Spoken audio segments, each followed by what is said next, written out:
30 second is up. Good morning. Good Good morning. morning. Good Uh, morning. how was y'all week so far, Lisa, Charles? So far, so good. Yes, I cannot complain. It's been a good week. Yeah. You've been all over town, huh, Charles? Yes, definitely. Just went to Grass Valley yesterday. Went to Elk Grove earlier in the week. Got to Carmichael today. Yeah. Mm. What's going on, Jim? Good morning. North Carolina is in the house. Man, we got so many folks from over there watching. Most of most of the people that's on this live stream like this early is from over there. I mean, it makes sense, right? They're like 2-3 hours ahead. It's kind of cool that it reaches all the way over there. Oh yeah, of course. Yeah. This is this is a new day and age. You don't need those cards anymore. Those long distance cards where you gotta call the number first and then you're able to call long distance. You guys remember those? Yeah. Have you You ever used know, those, Charles? Yeah, you just made um, us sound super ancient. yes, I don't know how many times I've talked to young people and I'm just like, do you even know what a payphone is? Do you know what long distance is? Do you remember, like, on the phone bill where you would have a long distance carrier and then you'd have your regular phone bill? I'm like, no, nobody knows what any of that means anymore. Oh, and for No, that matter, how we about on your phone texting? we You know, saw did you unlimited? we saw a payphone once, right? And then my kids were in the car. They're like, "What is that, Dad? Looks like a phone." I'm like, it's a phone. It's a telephone booth." Like people used to go to the corner of this area and put quarters in, and then they could call somebody from a payphone. They're like, "That existed." I'm like, "Yeah, that was only in the movies." I'm like, "Nope." What the heck is Superman supposed to do now, right? How is he supposed to change? Okay, y'all. I am gonna wake my butt up um and share the market update with you guys. We do have some topics with you guys. Charles is gonna be going over insurances, warranties, all that good stuff. Lisa's gonna go over passive income, and then if there's more time for me, I'll be reacting to more videos. Okay, but first, let's just do a quick market update. Share my screen so that way everybody can see. There we go. Let us see what the market is doing this week. Inventory is definitely going up. Inventory increase from last week is 2%. New listing is down though by almost 2% as well. Sold homes are up 1.5%. Pending homes are up 13%. That's really good. Okay. Now, month to month from last month, 13% increase in inventory. New listing is up almost 6%. Sold homes are down though, 1%. Pending homes up almost 8%. Same time last year, inventory is up 50%, y'all. That's really good. New listing is up 23%. Sold home is down though, 8% from last year. Same time, pending homes are up 9%. Okay, that is good. Let's go over the average price per square foot. It is up from last week, 6%. And from last month, it is up 3%. Last year, though, it's up almost 8%. Average price per square foot. Okay, days on the market. Days on the market. Went down, huh? Okay, by one day. 22 days on average compared to last week. It was 23 days on average. for a home to go off the market. Okay. Now, from last month, it's on average up by 1 day. No change. Still pretty fast. Like, not even, like, barely 3 weeks, and it's off the market. And last year, same time, it's about 30 days. So 9 days faster this year, y'all. Everybody want their homes in and out. Lisa, are you are your loans that you're doing for all the borrowers so far, are they going through fast? Is there a lot of hiccups, anything like that? I don't really see any hiccups except for the insurance portion. So the insurance portion, we just needed to push people and remind them, it's like, hey, especially for a lot of our first time home buyers who buy homes that are older than 30 years. But as far as hiccups goes, no. But again, I'm pretty fortunate. My operations team has been really on top of it, so I Yeah, don't really have to worry much about that portion. yeah. And Yeah.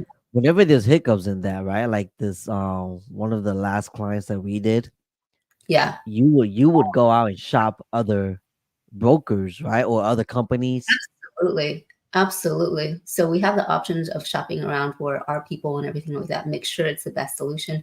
And it's like, there's several lenders out there. Sometimes they have certain sales and stuff like that for a certain type of loans. They say if FHA is doing a discount this time around and so forth, so on and so forth.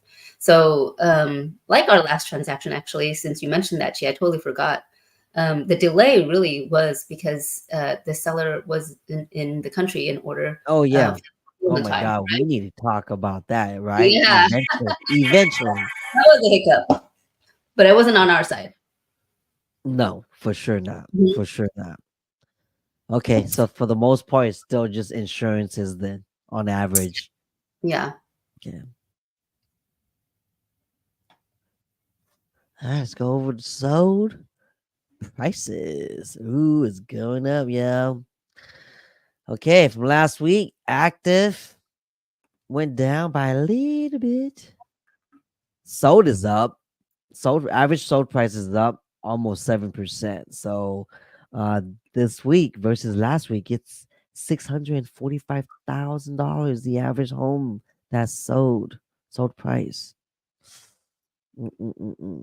Now, last month, active price is actually down compared to last month, 3%.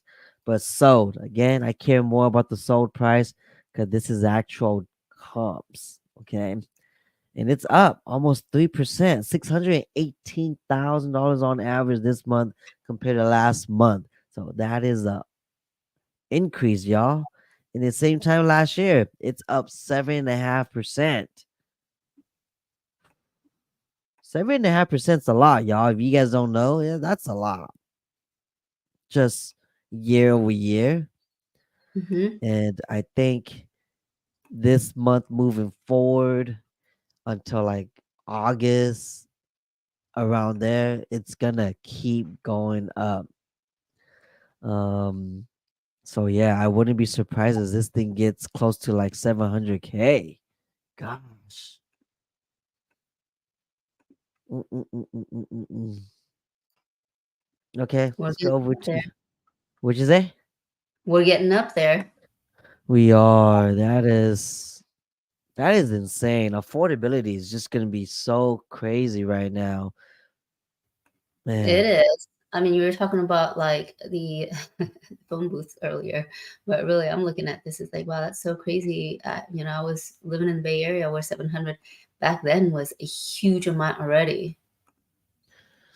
Now we're heading Bay Area into that. is still crazy. Bay Area is still crazy. Gosh, we Bay were. Area is crazy. And if we get to the seven figures here, you know, I hope that the income for the majority is going to catch up.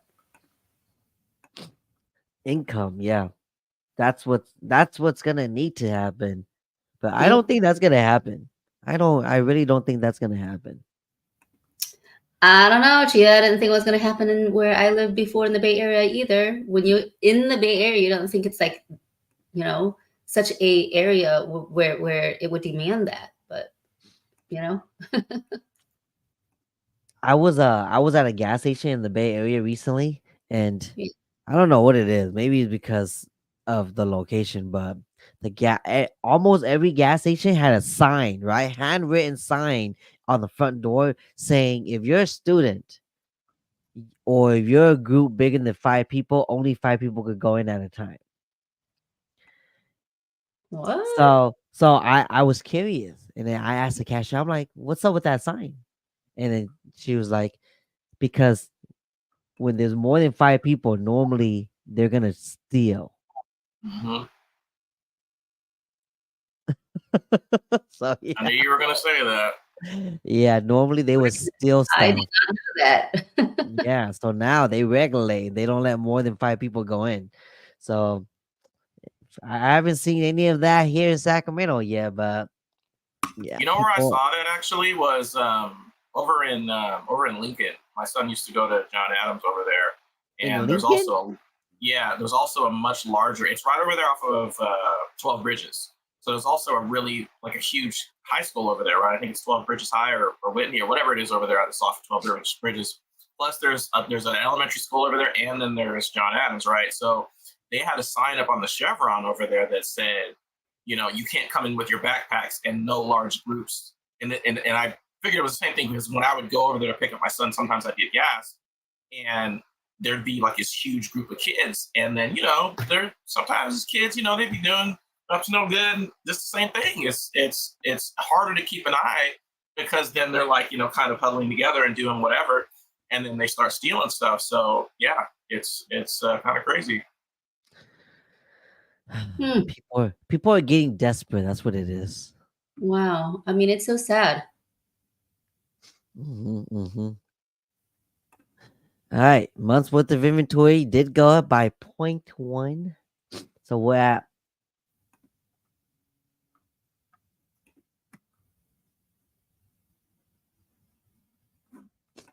excuse me, y'all. Excuse me, y'all. So 1.5 months worth of inventory this month. Last month was 1.4. We got a heck lot more inventory than last year, same time. Not a lot, but more than last month. Okay, 1.5 months worth of inventory versus barely a month, same time last year. Okay, remember, people, this is not enough to create a shift in the market. Okay, it's gonna be more. It's gonna have to take more than that to create a shift. So this is still technically a seller's market. All right. Oh, my allergy, excuse me. And that is the market update, y'all. If I went by that a little bit too quick, let me know in the comment section if you guys want to know more detail about anything, and then we'll go based off of that. But Charles, man, we'll start with you. What you got on the agenda today, bro? So I was at an event a couple of weeks ago, and had an opportunity to sit down with an insurance broker, and also like a warranty company's executive, right? And it was an interesting conversation. So I don't know how many times on inspections that I've heard, "Oh, well, don't worry about it. We're going to get you a warranty, and that'll help with this and that, whatever." So in a lot of cases, that's it makes sense. It's understandable. But one of the things that I noticed is when you have something that's actually already non-functional, everybody thinks of insurances and warranties as they'll be able to, cover you when there's a situation. Most people think about it with their car, right? Your car breaks down, and okay, well, I can just take it into the dealership and they'll take care of this with the warranty. But you really got to read the fine print on some of these warranties. And obviously, if somebody's providing it to you as the seller, sometimes you don't know what warranty company or what warranty service or even the tier of warranty that they're providing. So, especially for new home buyers, or I'm sorry, first time home buyers, people that really just don't know how this stuff works. A lot of it was pretty eye opening to me. And I've been doing this for about 9-10 years now, and been in the industry for a long time. But to hear it from an insurance agent, and also a warranty person that works for a warranty company, and it's a decent warranty company. It's not one of the ones that you run into that has a lot of claims where they deny it all the time. These are just normal things that are coming up, and they're denying the claims because of pre-existing conditions. So the warranty companies and the insurance companies are not in business to pay out claims and to constantly give out money. We've obviously realized what kind of detriment that can cause in the insurance industry because of all of these claims that are being paid out due to fires and all that. I mean, we had an insurance agent on a few months ago, and we were all talking about how the fires in California and some of these other claims have devastated the insurance market in California, right? So just keep in mind, and that's another thing too.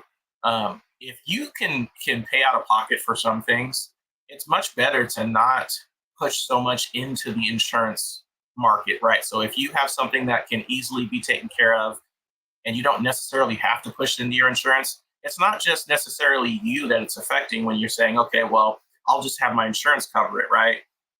Sometimes you're looking at the more claims that come in a state or in an area, they're less likely to continue to cover these things, and they're less likely to renew, right? So that's what we've been hearing, and I know Lisa was just talking about it, right? It's because it's causing a delay in being able to get your home purchase going, So, but one of the things that I wanted to mention specifically about all this is if you have things going on, and I know Chia talked about this. I think you just posted a short about this. When you have things that you obviously have in a home inspection, or you get to the house, maybe you didn't do a home inspection, but it's older, you need to budget to repair and replace these things. If they're older, then you need to understand that going into the situation, you're going to need to replace this device, and then you need to find out how much money it costs, and you need to really budget for it. Don't expect your warranty company, or anybody else for that matter, to just say, okay, I can put it on this, and then they'll cover it, right? You got to understand as a homeowner that you have to be responsible to do regular maintenance and upkeep. And then also, once you get this new device, don't just say, well, it's new, I got plenty of time, I don't need to worry about it. From the beginning, if you maintenance these new devices that you install, whether or not it's a water heater or a dishwasher or any of these things, the more you do maintenance on anything, the longer it's going to last, right? And so it's very important to make sure that, again, budget for any kind of replacements that are going to be needed. Make sure you're warranting the items. If you buy a home and they just replaced it, then again, don't think, well, I have years, I don't need to worry about it. Always maintenance. Same thing with, and I know I talk about this all the time with maintenance. It's very important. This is one of the main things that I see in home inspections. And one of the things that I've noticed the most is when I go to a house that's in an area that somebody really, really cares about their house, or they really feel the need to make sure that they're maintaining things, I find much less in concerns as far as what comes up on my home inspection than I would on a home where somebody just neglected it. Maybe there was a renter in there that just, they didn't have a property manager, and so no one came in and they didn't look at it on a regular basis. So, you just really have to make sure you understand that these companies are not in it to pay out your claim and to repair these problems that you have. They really are in it to help protect you, but it has to be a viable claim. It can't be something that is frivolous. And when you think about it, if you go into a home and you're purchasing it, and something is already damaged and it's already a problem, that's actually fraudulent for you to be like, oh, well, I'll just wait until it breaks fully and then I'll get my home warranty to cover it. They definitely have a problem with those kind of things too. So just keep that in mind. And remember, when the report or the inspector or whatever tradesman comes out and tells you, hey, this is starting to get to the end of its life, your roof, your air conditioning, your heater, your water heater, whatever it is, just understand that you really do need to budget for that, because you're probably going to have to replace it in that near future that they're talking about. So what's the fine line, right? Because yes, I totally understand that it is a profitable business, and they're in business to make a profit, so they're they're there to insure, but in case something happens. So like when a buyer buys a home, something works, still works, but it's, let's say in your scenario, it's near the age of its like capacity of working eventually, but it still works. And then when it actually eventually dies and then a claim is like uh created, what's the fine line between, hey, it was already towards the end of its age, we ain't gonna insure it no more on the warranty purposes or insurance side, or like, actually, you know what, you still have 5 years left, so but because it didn't actually reach the 5 year age and it only reached like the 2 year age, we're gonna like you know what I'm talking about. So like, what's the Yeah. fine line between how they make that kind of determination? Because sometimes, like, I'll have clients that, for example, roofs, right? They would buy a home with a roof to where it's not completely new, but it's not shot. It's good. It still has a decent amount of years left. But one windy storm comes in and some of the shingles gets blown off and it starts creating a leak. They order insurance claim, gets done. The next client does the same thing and they get denied, and now they're upset that, man, why is it denied, right? So how do they determine that? Do you know? Well, that's the problem, and it's subjective, right? Not only is it subjective depending on what company you have, it also depends on who actually is handling your claim. So there's supposed to be a fine line, and there's supposed to be a like something that they go off of to actually decide, but it really just depends, and it also depends on previous things that you've also filed in and all this. I mean, there's a lot of things that come into play with that. But for example, on some kind of a piece of equipment, don't expect them to actually replace the entire thing, right? So if you have an older air conditioning and heating system and you think, well, I have this warranty, so if it breaks, they're gonna fix everything and I'm gonna get a brand new system. That is absolutely not the case. They're going to piece each individual item and fix each individual thing. Here's Yeah. another thing. I was just at a house, and this has been going on for a long time, probably about 3 weeks. I think I've gone back about 4 or 5 times now to reinspect this. So the homeowner is trusting this warranty company, right? I don't even know who the warranty company was, but the HVAC company keeps coming out and they keep saying, oh, well, this is the problem. We fixed it now, right? So the homeowner is trusting that they actually did the job to fix it. I keep coming back and saying, no, it's actually not fixed. It's still a problem. It still doesn't work. So not to say that that's how every warranty company works, because it's not. And you're gonna have different, you're gonna have different vendors that come out. But I really do believe, and I feel like this. Now, I don't want to just say this is how it is, but I don't think that you're going to get the same type. In fact, I know this for a fact because I have spoken to someone that's came out for warranty, as opposed to somebody that's going to come out as a vendor that you just call and you're paying. The warranty company will only pay for so much, and they only want certain things looked at. They're not going to like pay them to evaluate your entire system and then give a list of everything that's wrong. They're literally going there to diagnose the problem that you have and fix only the problem that you have. Whereas if you call Joe Schmo Heating and Air Conditioning Company and have them come out, they'll look at a lot of different things and they'll give you an idea about this is what you need to maintenance and do and this and this and that.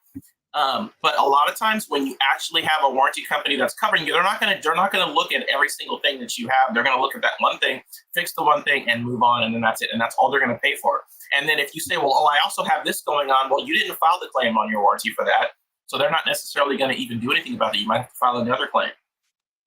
So you See, just have and to keep that in mind. Oh, this is Richard Karn, man. That's Al. He's backing it right there. see, and that's what I keep coming into, is because I was that homeowner once that you were referring to about the HVAC, and I was just tired of it because I was paying $50 at that time each copay to get somebody to come out that took maybe 2 to 3 weeks for them to come out, and they came out and they always replace the same thing. And I Yeah. got so upset. I was like, you know what? Screw this. Like, if you guys are not going to help me fix the whole unit because obviously something's causing it to short, I'm just gonna do it myself. And then I did it, and then I just never renewed my home warranty. So like I was that homeowner once, and I never really wanted to take a second chance again on another home warranty, but it may have been the company. I'm not gonna name who it is, but it may have been the company that probably puts it out there to all their vendors to just do the minimum. I don't know, but I get it. It's supposed to be a profitable business, but I think it's really hard to determine and to disregard a client's like claim when they say, "Hey, I got a problem." Like who are you to come in and be like, "Well, that's really pre-existing, so we're not gonna do it." I get it. Yeah, it may have been pre-existing, but then to what certain point does it need to be considered good enough to not be in that category of pre-existing? Well, and that's the problem too, because some of these warranty companies, if you just purchased your home and they know you just purchased your home, they'll ask you, and then they'll say, "Oh, well, do you have a home inspection report? Let's see that." Or the same example, sometimes when you buy a home, warranty companies will only cover it for a certain amount of time. So windows, for example, I know there's a pretty big window company out there that will cover the windows for 20 years if it's the original homeowner. Once you go to sell your home, then for some reason they decide, okay, well, since you're not the original homeowner now, we're not going to cover it. We'll cover it for 1 year after your purchase. But the windows are still, supposed to be covered for 20 years. Why is it that when you change ownership, the windows, that's just a way for them to get out of paying for things, right? Just because it's not the original homeowner, but they're supposed to stand behind their product for 20 years. It should last that long. They should cover it for that long, regardless of who owns it. But that's just their policy. So Yeah, I think basically what it comes down to it is make sure that when you get these warranties, look into what kind of history they've had, look into the reviews, and then really read the fine print on what you're actually getting and what's going to be covered.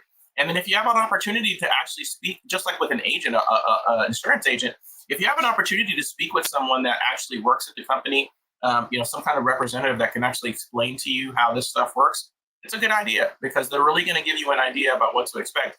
That conversation was extremely eye-opening. I was very surprised about some of the things that she was mentioning, and I was throwing little ideas at her at things that, what if this happened and what if that happened? Would you cover it? And this, that, what was and can you share one thing that was really eye-opening for you? well, just with the types of repairs that they do, right? So, like I said, when you think about it, and I did ask about water heaters too, because that's definitely something that I always mention, and I've mentioned this to plenty of my clients when I've done my walkthroughs.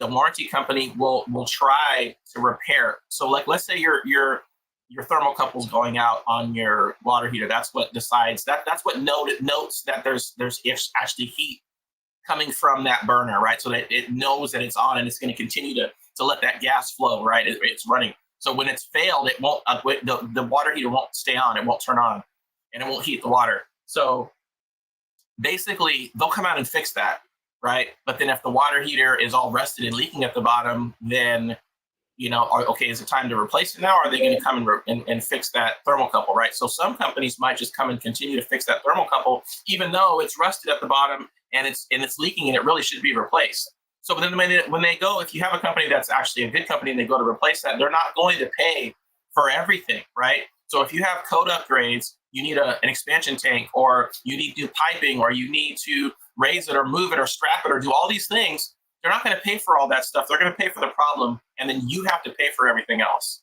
if you need a unit. And Mm. sometimes what they'll do too is, instead of getting a replacement, some companies will actually give you a credit, or they'll give you an amount for whatever that cost would have been to fix it. And then you can go on your own and say, okay, well, cool, I'm going to go with this other company Okay. and replace the entire thing. So some companies will do that too. So if your HVAC unit, maybe your compressor's bad, and all they're going to do is fix your compressor and leave your old unit and everything else, but you want to take that, I don't know, $1,000 and put it towards buying a complete new unit because you know you need one.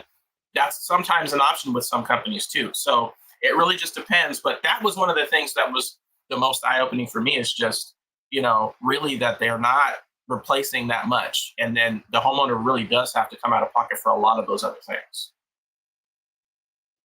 Yeah, you guys heard it here, me my point of view of a home warranty is I would never buy it again. I would probably just get like an extended manufacturer warranty on the actual item, you know, um, because I feel like working with the manufacturer itself, like what you mentioned earlier about Windows, they take care of you more from that side because that's their product and they want their product to be out there more, so they're going to take care of their clients, right? And most of the times from my experience, manufacturer warranties on windows or doors or flooring, they they typically make it very easy for it to transfer to the next owner. So Mhm. I haven't had any issues with that before. So Well, and then manufacturing, one thing I will say is I didn't bring this up to beat up on warranty companies, right? I know there's definitely some great warranty companies that have yeah. done well. I know, didn't you say that you had when you had your water heater problem, was that was the warranty company that took care of that, right? It wasn't insurance, right? Absolutely. And here's the thing, guys. It's like the home warranty, you can use it. I've actually used it twice already, and I thought it was a great company. Hold on. Was it a warranty claim by the manufacturer of the water heater, or was it a home warranty that you purchased for the year of the whole house? It was a home warranty for the Ooh. year of the house. The company was great, guys. I'm so grateful that I even had that and stuff because remember, if you put in an insurance claim, your premium goes up. So whatever you could use on your home warranty, I personally would recommend it because I got a chance to use it twice. And in fact, some of my clients, there's home warranties out companies out there. Maybe Chia, just maybe take a look at different companies as well, but they provide free rekey for my clients as well. So, I mean, that in itself, I think is a pretty good deal. Free wikis is pretty nice, especially yeah. Yeah. Huh. I didn't even think about that. Mm-hmm. Yeah, maybe I just need to get another representative come out and I share I think more of a so. pitch. I think so. Well, not only just the pitch, but then actually like having a good company. Because like I said, there's definitely some good Mm-hmm. warranty companies out there, and there's definitely ones that will take care of you. But that's the point: is make sure that you do the research, make sure you look into it, and just understand that they're not going to cover everything. What Lisa had was a legitimate problem, and her water heater was not breaking down and had all these things. It was a legitimate problem. There was no pre-existing, right? This was a Mm-hmm. legitimate problem that was an issue that needed to be taken care of. But if you just change ownership and you've been informed that the water heaters, for example, you owned that home for a while, you were in it, this was going on, right? But if you just bought a home and you were informed that all these things were going on, that's the reason why they're denying some of these claims, is because they know you just bought the home. They know that you had a home inspection, or at least you should have done your due diligence to get this information, whether or not it was disclosed or whatever the case may be. They know that you are now just learning about this stuff, and then you've been explained, and they'll tell you that we're not going to do it because this is pre-existing. Now and then you can say, well, my home inspector didn't tell me that. Well, then that's a whole nother story. But that's the whole point, is that you got to make That's not sure you that though, you look Charles. into Cause you tell everything, right? everything.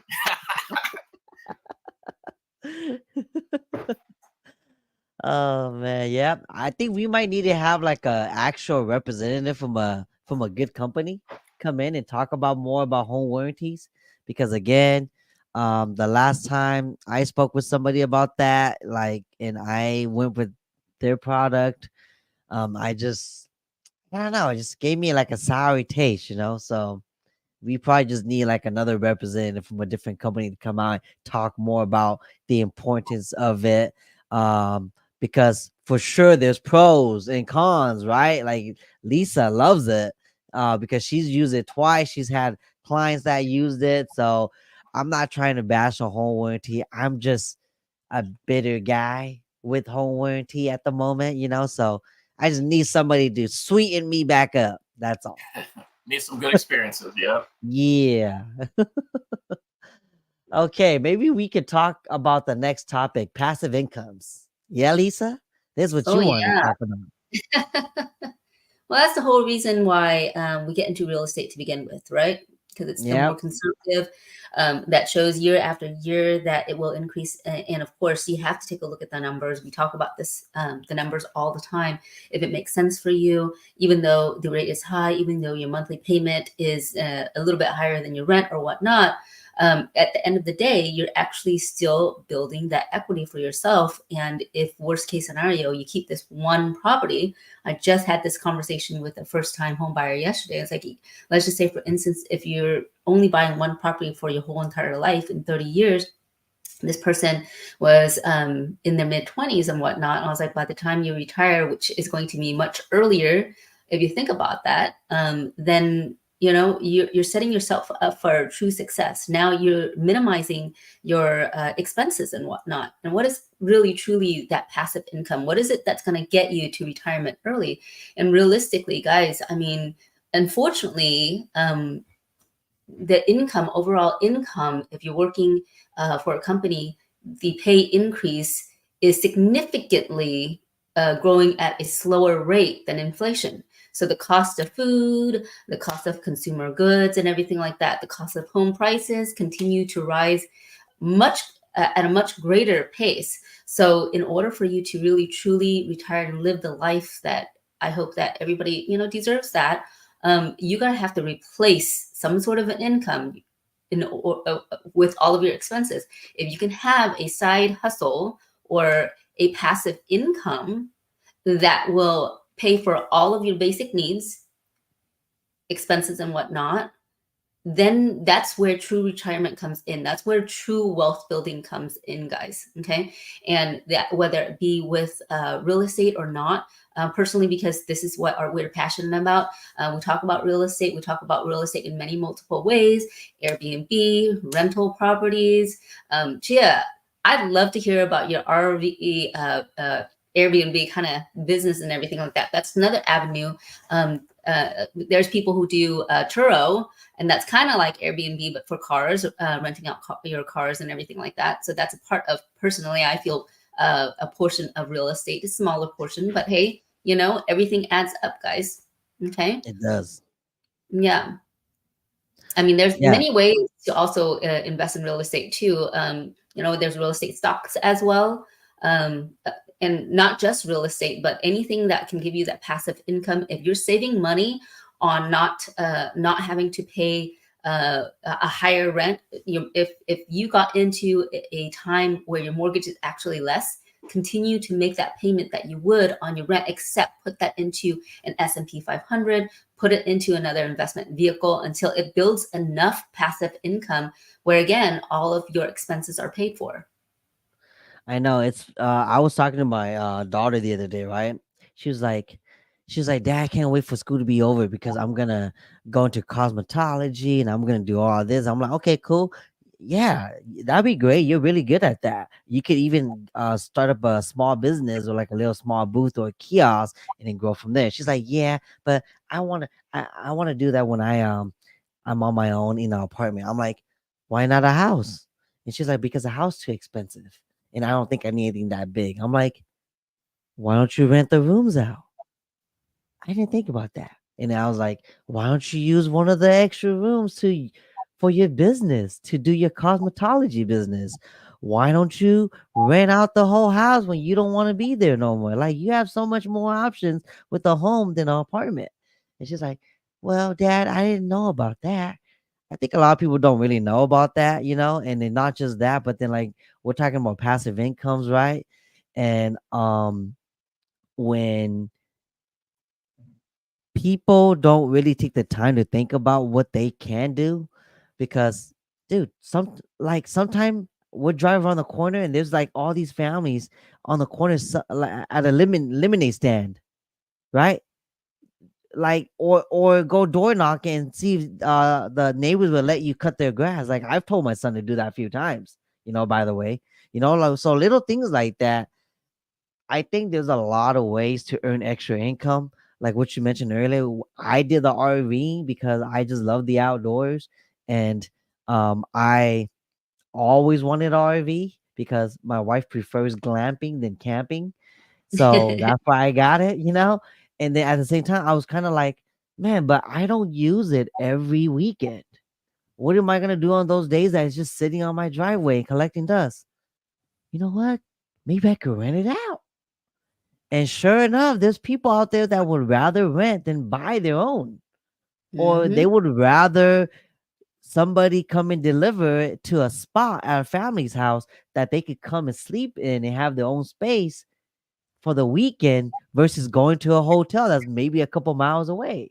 So I was like, oh my God, there's so many people in this pool of like renters for RVs that it's crazy. If you have one, why aren't you doing it? Yes, there's always the pros and cons of it too, right? But I think one other day I'll talk more about how the RV renting is doing, how I got started, and how I look at it. But I'll just say this for a short, it's actually pretty lucrative. Like considering all my expenses and what I do on it, like it cash flows. I'll just say that. And like I me and definitely want to Nali, talk to you about that, Gia. yeah, and me and my wife was actually talking about getting a second RV just because of that. But I need a bigger lot, you know. But yeah, Mai says, "What are your thoughts on the upcoming market?" Upcoming market, Mai. I honestly think once summer hits, it's gonna get crazy again, especially here in Sacramento. At least here in Sacramento. Um, I think that's what's gonna happen. But the feds did say that they're gonna put a hold Hmm. on rates going up or down. They're not gonna do anything about that. They're gonna put that on hold because inflation is so high. So like I don't know, I that could go both ways. That sometimes that is kind of like a it's like a tactic, that scares people. So that might make people want to just buy right now and then get out, or wait. I don't know, and just keep renting. I was talking to a buyer the other day, and they were like, "Man, there's this house that I really really like, and it's like $3,100. And if I was gonna buy the same house, it would be like $3,500 mortgage." And I was like, think about that. $3,100 rental for the same house, but if you were to buy it, it'd be like $500 more. Is that $500 more really that much more?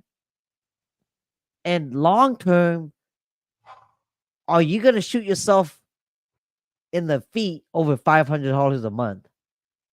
But you own such something so much more valuable.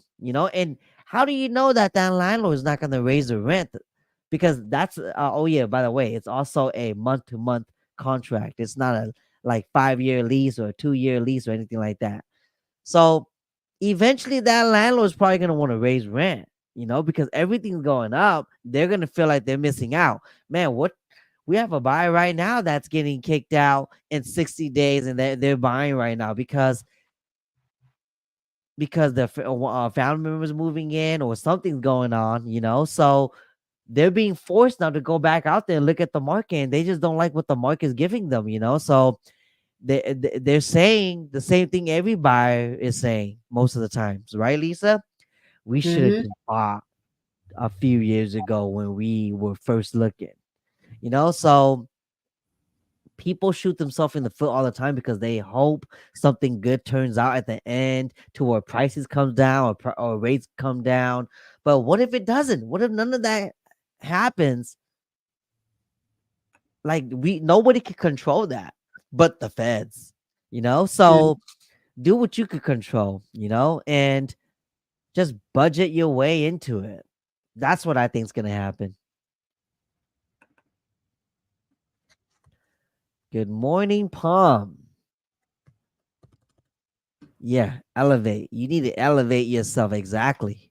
So yeah, maybe one of these days I'll share more about my RV experience as an RV owner and how I'm able to make it happen, what I do. It's not really that complicated, guys. It's very, very simple. Just like how nowadays you can just go on an app and sign up for Uber or delivery or Toro, any of that.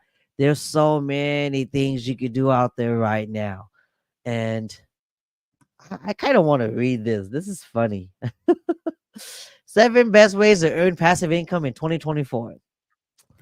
Stop overpaying at Amazon. That's true. Wouldn't it be nice if you got an alert when you're shopping online at Target or Amazon and that you're about to overpay? That's what Capital One Shopping does. Just add it to your browser before you check out. It'll check other sites. Yeah, I get it. But this technically isn't really passive, is it? No. This is just looking for discounts. It's kind of like Yeah. those couponers, right? Yep. Grow your Maybe money they should say, 9x. What happened? well, I was to say maybe they should say stop spending money on frivolous crap that you don't need. That's For reals.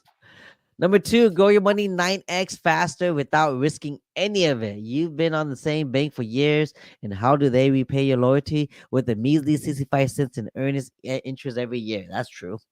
You're not alone. The national average interest rate for savings is 0.47, but there's a way to grow your money 9x faster when you sign up for Capital One savings that you earn 4.25. Yeah, I get that. I ain't gonna lie.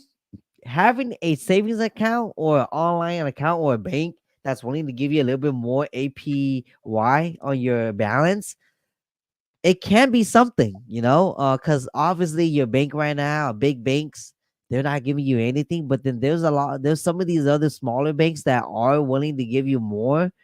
But it raises another question of, but they're a small bank. What if they go bankrupt and I can't get my money out? Right? Like we saw that even with some of these big name banks recently, right? In the past couple of years where they won't even give you your own money, right? You go to the teller and be like, I need $5,000 cash, and be like, we can't give you that amount. Have you seen some of those videos, Charles? yeah. I've heard Isn't that about them. crazy? Yeah, it's definitely crazy. I know that money markets are pretty high right now, but yeah, that's definitely something that's a little concerning. You get to that those people that are worried about stuff and they start stashing money under their mattress and stuff. Yeah. And then they're not taking the money to the banks no more because they don't trust the banks anymore. My balance says I have this much. How come I can't take it out?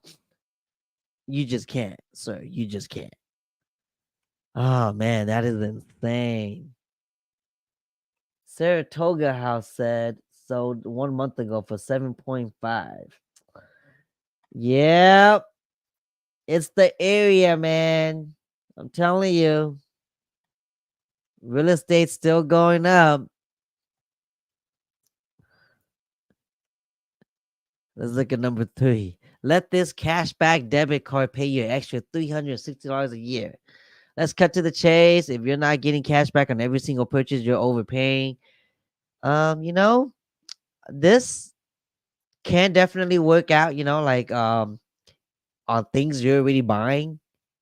Like what we do is food, gas, things like that we're already buying with our debit cards that's not giving us anything. We'll just use like a cashback card. But we don't but what we do different from most people is we don't leave a balance. The moment we buy it and it's in the transaction and we get the point for it, we pay it off right away. We don't wait and we don't carry a balance. I think that's what a lot of people should be utilizing. If you're already making that purchase anyways and you have a cashback card, do it.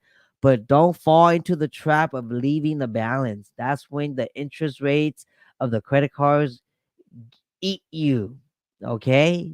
So, and all that cashback is for nothing. And that's what these companies are like, putting their money on is we hope that they carry a balance. They want you to carry a balance because yeah, you're getting 1% cash back, but interest rate for a balance to be carried is 20+%. So so yeah, remember that, okay? So pay it in full every time. Don't leave a balance. Earn $500 a month by reviewing games. Oh man, I don't know about these. It's you're gonna be killing your time. You're giving a lot of your time away with this. I feel you could probably just go and door knock, like what I was saying earlier, and see if anybody needs your services in your neighborhood. You probably make more money doing that. Okay, I'm gonna end this here. I kind of want to react to some videos. If that's okay? Yep, go ahead. Yeah, there's this one video I wanted to share with y'all. I think two actually. Two videos actually. All right. Let me just share this real quick. Should you buy a house today or should you wait for interest rates to drop? So if you got a $400,000 loan today at 8%, your principal and interest payment would be $2,935. Now, if interest rates went down next year sometime to about 5%, that same $400,000 loan would only be $2,147, saving you $788 a month in perpetuity for that loan. Now, the other cool part, and this is what gets me excited, is that loan today, you would need to earn about $120,000 in salary with very little debt to qualify for that loan today. If interest rates drop to 5%, now you only need about $90,000 with very little debt to have a shot at qualifying for this. So this is going to open up the door for so many more Americans. The only problem with waiting that this could happen and probably will, still hope the interest rates come down because more people can hop in. If more people hop in, the prices could go up. But at the end of the day, the biggest question to ask yourself is, can you comfortably afford the monthly payment? Should you buy a house today or? What do you guys think about that? Okay, first of all, the numbers don't make sense to me. Okay, $120,000, $3,000. Let me do the math on that. So 400,000, right? 400,000. Yeah, 400,000. I know. Okay. So that's why I want to do these videos on this, because sometimes I feel like they just put random numbers up there that's kind of close to what they want to share, but then they leave out so much because the numbers are not accurate most of the times, But he did Yeah. nail it at the end though, where he says if the rates do drop, more people's gonna hop on, and that's gonna force prices up. That 100% I can tell you is gonna happen. If That you is wait true. and the rates do come down, the price on that same home is gonna go up. It's not gonna be 400K anymore in this example. And what I would tell people that are thinking of buying and they see this video and they think, oh, I'm gonna wait now. I would say to do the opposite. Don't wait. If you're able to buy right now at 8% based off of this video, just buy it, because what you're gonna do is you're gonna be paying down the mortgage now, the balance, okay? And your home is also appreciating now, right? With the market, that what we've been seeing. So that by the time the rates do end up dropping to 5%, you don't need to compete with all those buyers at that time for 5%, because that same home now is probably at 450 or 475 or 500K now. So your home went up 100K in equity, and you're now just able to refinance. Then you don't need to compete no more on biddings with these buyers, because we know with the rates being at 5% versus 8, there's going to be multiple bids. What does multiple bids mean? That $500,000 home is probably going to sell for 525 or 550K. So remember that, okay? When you're bidding, bids are going to go up, and you're going to eventually hop on or just keep shooting yourself in the foot. That's what's going to happen. So why not just skip all of that and just wait for the rates to go down and then refinance later?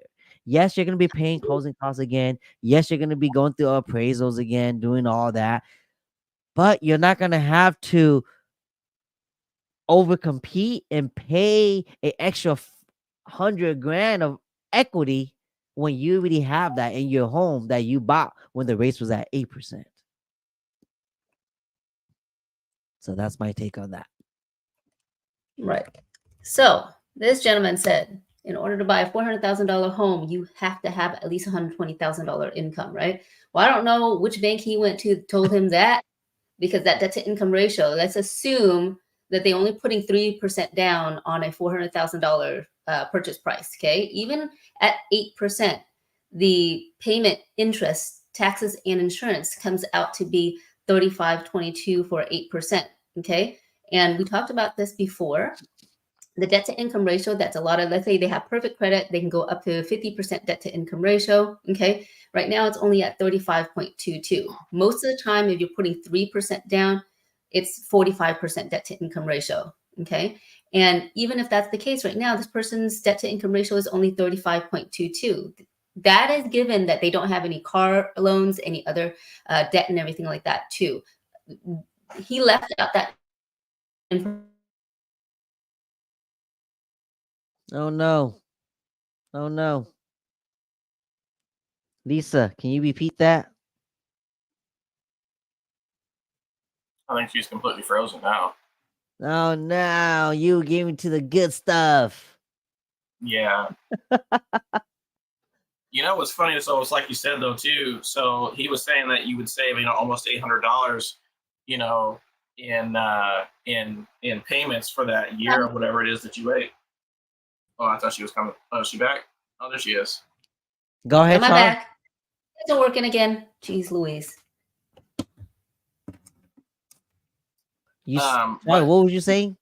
well, but so you save that $800 or so for that year or whatever that you're waiting, but then you're whatever that that rent payment that you're paying all of that, and you're losing all of that, so you're not saving anything. I mean, yeah, you're paying for somewhere to live, but that money that you're paying out, that 300 or that extra $800 plus all the rest of the equity that you're paying, or I'm sorry, the payment you're paying, part of that's going to your principal, so you're still, how about that money you're saving?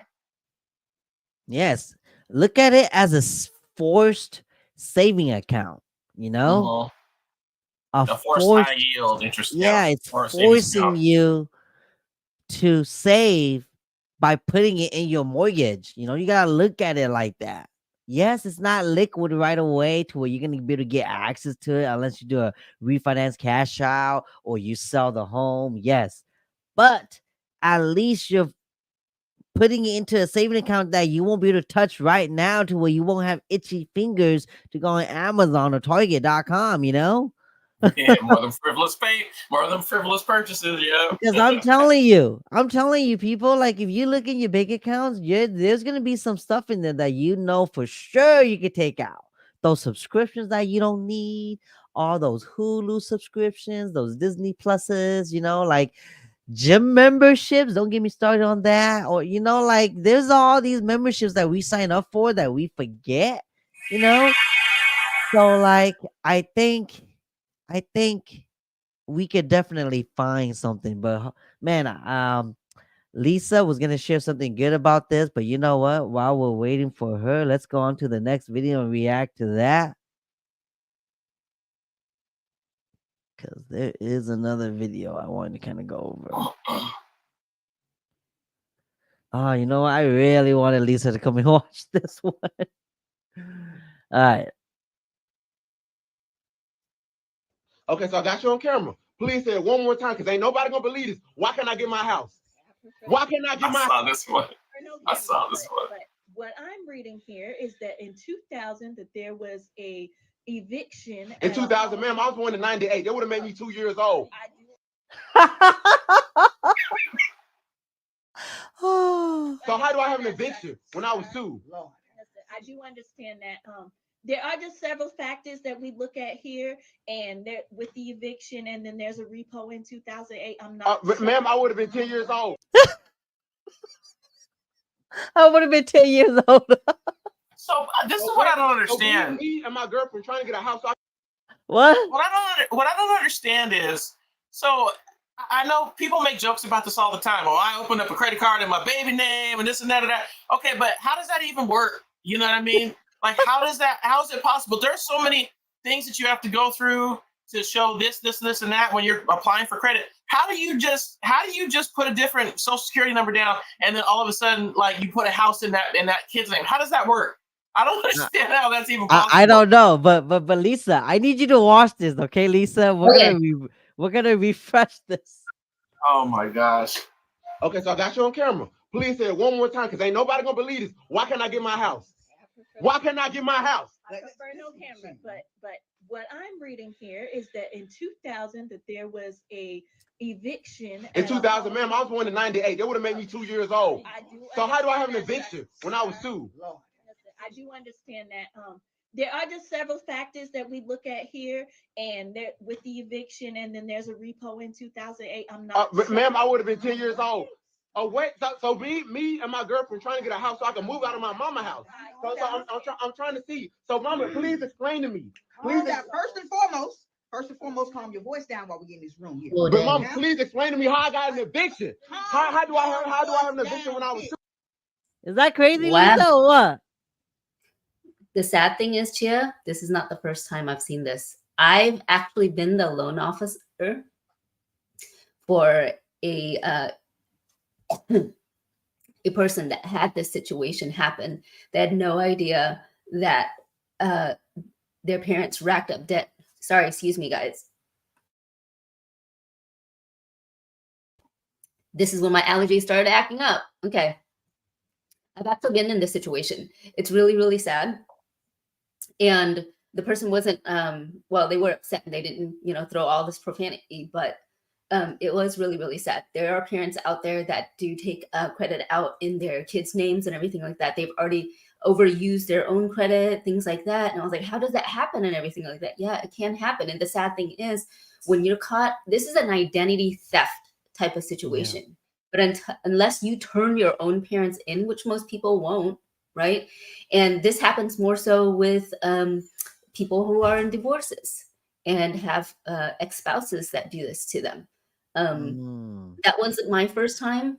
I've seen it a few times, and it's really, really sad for the person.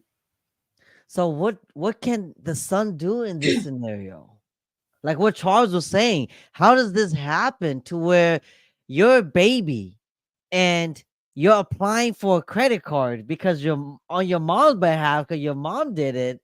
Like, how does that fly? Don't the credit card companies go, you were just born yesterday, sir?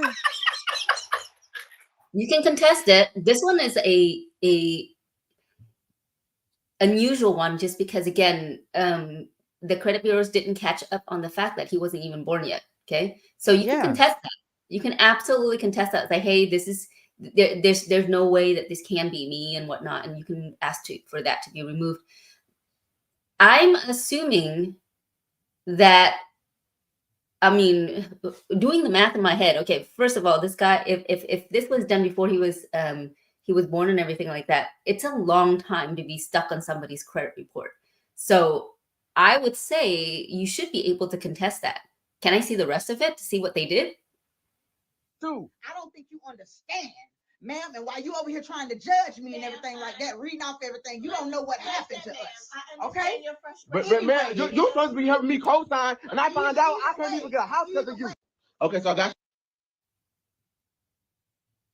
I don't even know, because you know how these things are on Instagram and all this other stuff. I don't even know if that's real, the way that it is. That could have been scripted, but this is the truth. Obviously, that does happen. If you're 2 years old, how does a creditor allow you, when you put your birth date in, how do they allow you to take out credit when you're 2 years old? How do they allow you to put a mortgage or not a mortgage, but a rent when you're 2 years old? You have to provide so many things, IDs and ages and blah, blah, blah. How do you even do that? I don't understand. So the sad truth is, Charles, here's the thing. If you've never gotten a credit card, if you've never established credit before, when you get a credit card or anything, they don't ask you for ID. So if you are the first to register, okay, and you say that your birth date is 10 years before, oh yeah, so that true. you actually qualify, right? Or somebody stealing your ID. And I have a hard time saying this just because it's like, that's information out there, right? It can be done if you're the first, if you are a parent doing this. So basically, you're the first person to establish that first credit, and so now everything going forward is going to. So then that also screws them up, because then if they're putting in their real birth date, or and all that, when they're trying to get credit, then they're going to say, well, there's a discrepancy because now it says you were actually born 15 years earlier than you really were, and all this other stuff, right? That So absolutely could that's the part. happen. Absolutely could happen. And that's the reason why you have to protect your information as much as possible. Fraud guard yourself. There's a lot of credit card companies. There's a lot of companies out there that do that fraud guard and everything. I highly recommend it, especially in this day and age. Okay. Always check your transactions. Always check your kids' information. It is really, really unfortunate because there are situations where the relationship goes really, really sour, and the one of the parents do this to their kids. And sometimes the custodial parent doesn't even know about the situation. And it is very, very tedious and can be very, very lengthy process in order to remove all of that. But I'm a little bit surprised on this timeline, just simply because it seems like from the time that it happened, which he was 2 years old, okay, if I heard that correctly, until he's getting a home. So now he's an adult. That should have rolled off on his credit report already anyway.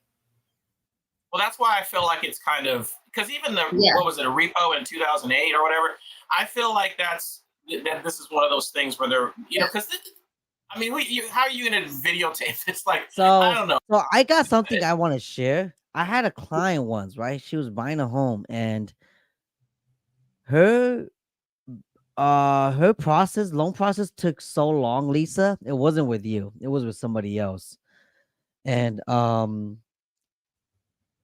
the banks ran her name, but her name is so common that somebody Yeah. similar to her name had Yes. a bankruptcy recently, or own another property or something like that. And so they took her first time home buyer benefits out, and it was hard for her to buy that home. And then she had to go and fight the case and say that that's not her. She's Yes. never owned a property out in San Diego before, right? And they're like, okay, then maybe identity theft. And she's like, no, this is a different person because the initials on it is completely different from my initials, right? But it's the same first name and same last name. So then she had to I forgot who she had to contact, but she had to go through a lot just to provide documentation that that wasn't her home, just to also provide that she never lived in San Diego, never visit, etc. For her to get the first time home buyer benefits and to be able to buy her home. But that took a while. But things like that come up all the time, right, Lisa? Well, I wouldn't say all of the time, but yes, it They can do happen, come up, yeah. especially in our culture where we have very common last names, and we only have a handful of last names in our culture, right? That pops up all the time. And I tell people, this is the reason why I don't do soft credits, guys. Okay, there's a lot of more out there that do soft credits for people. People are thinking, I was like, well, I don't want to get a hard inquiry. This is the reason why you want to get everything, pull off the bandage and stuff like that, because these things can happen. Yep. But again, I think some of these videos are really good information to learn from what to do and what not to do. So that's why I wanted to share it. But again, we are past the hour, and I don't want to take any more of y'all time because I appreciate your time and I want to honor your time. So I'm gonna let y'all go, and we will see you guys next time. If you guys have more comments, more questions, more video topics you guys want to talk about in the future, you guys know what to do. Just leave it in the comment section below. But I'm gonna end with that, y'all. Peace out. All right. Later, Chi Chi fams.